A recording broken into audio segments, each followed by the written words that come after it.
Terima kasih pemirsa, Anda masih bersama kami di Tabalong hari ini. Beberapa peserta didik di Satuan Pendidikan Kabupaten Tabalong terkonfirmasi positif COVID-19. Pihak sekolah pun langsung mengambil kebijakan mulai dari menghentikan PTM pada satu kelas hingga menghentikan PTM 100%. Di tengah lonjakan pandemi COVID-19, beberapa peserta didik di Satuan Pendidikan yang ada di Tabalong terkonfirmasi positif COVID-19.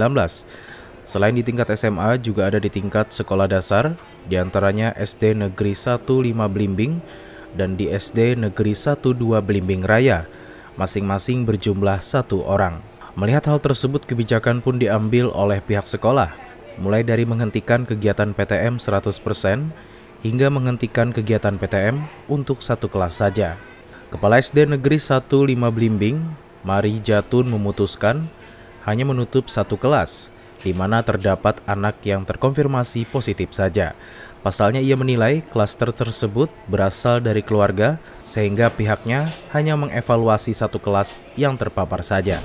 Nah, menurut saya cuma satu itu, dalam satu kelas cuma satu, dan itu klaster keluarga.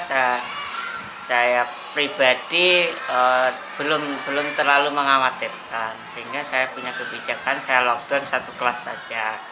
Itu yang lain, kebijakan yang lain, kalau memang ada yang sakit, siswa yang di kelas lain ada yang sakit, untuk dua hari masih keadaan sakit, hari ketiga harus dirapid.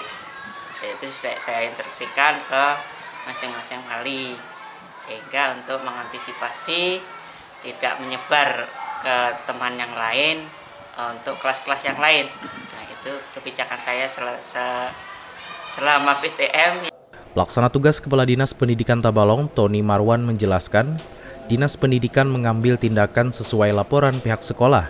Jika jumlah yang terkonfirmasi positif dari hasil tracking petugas di bawah 5%, maka hanya kelas yang terpapar ditutup. Sesuai dengan laporan yang kami terima, nah seberapa besar nanti ini akan kami petakan. Nah, kalau misalnya ini yang kena ini masih dalam konteks personal orang, dalam bukan rombal, mungkin nanti langkah-langkah yang kami ambil akan kami tutup rombalnya dulu. Nah, rombalnya, rombongan belajarnya yang akan kami tutup. Mungkin 1-2 rombal, tergantung tracking yang dilakukan oleh Satgas nanti.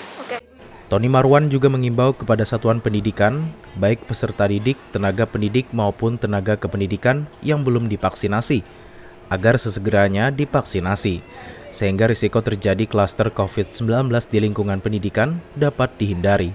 Mari Ulpah TV Tabalong melaporkan. Terima kasih sudah menonton video ini. Jangan lupa subscribe channel Tabalong Hari Ini dan nyalakan pemberitahuan untuk update info terbaru. Jangan lupa juga untuk like, komen, dan share videonya.